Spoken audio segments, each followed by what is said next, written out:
Hello বন্ধুরা, কেমন আছো তোমরা সবাই? আশা করি সবাই ভালো আছো। দেখো এই হচ্ছে আমাদের সর্ষে ক্ষেত। দেখো কি দারুণ দারুণ সর্ষে ফুল।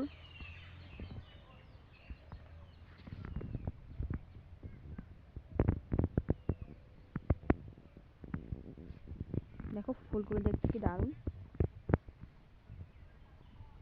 সর্ষে ফুলগুলো অনেক ভালো লাগে। এদিকে দেখো আমাদের লাউ গাছে একটা লাউ ধরেছে, একটাই লাউ, ছোট গাছ তাই। আর এদিকে দেখো আমি এদিকে ক্যামেরা করছি, আর এদিকে আমাদের গাভীর বাছুরটা চলে এলো।